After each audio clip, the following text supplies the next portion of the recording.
Right, naan breads. Let's get into it. There's the recipe. So 500 grams of bread flour, strong bread flour. You need to add that to a big mixing bowl. Add half a teaspoon of baking powder. Salt.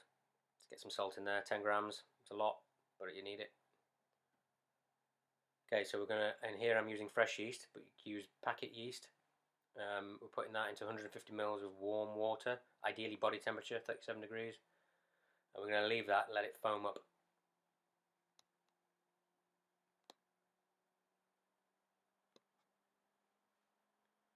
Make sure you mix it really well. Don't want any lumps stuck to the side of the bowl or in the bottom or anything like that. Okay, we're going to add 150 grams of yogurt to the flour and baking powder and salt mixture in the bowl. Then we're going to start to mix. We're going to add the yeasty water bit by bit until it all starts to come together. You could do this in a stand mixer if you want. I'm going to speed this up. So add the water bit by bit till it just comes together.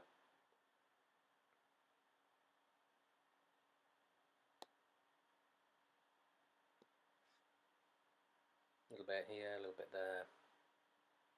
Okay, then we're just going to let it, ideally you want to just let that sit in the bowl for about 20 minutes.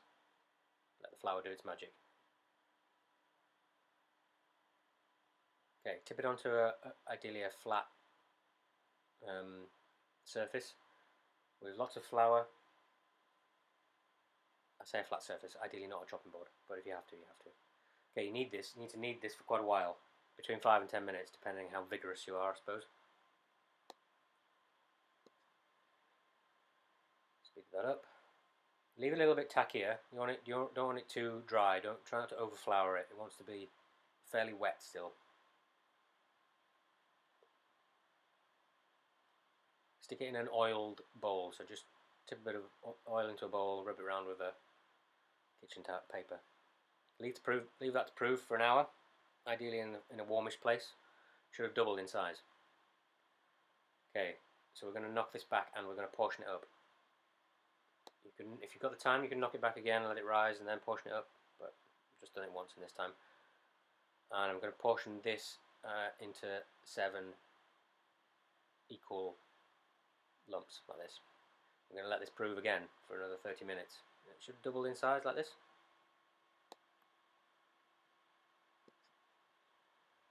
I've put some cling film over here with a little bit of oil on as well. You can put a wet towel over or something like that. So on a floured surface, we want to roll this out, a bit like a pizza base, so it's about 1 centimeter thick. Keep moving it, keep flouring it.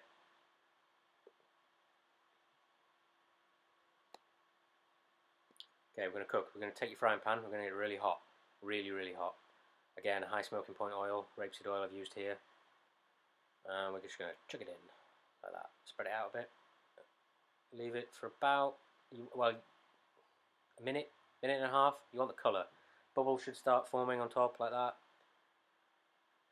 But it's the colour underneath. You want this like really nice char. That's nearly there.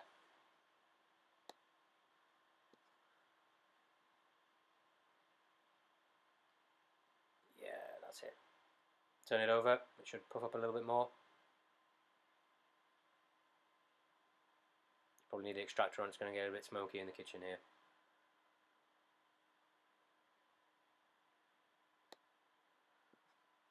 That's it.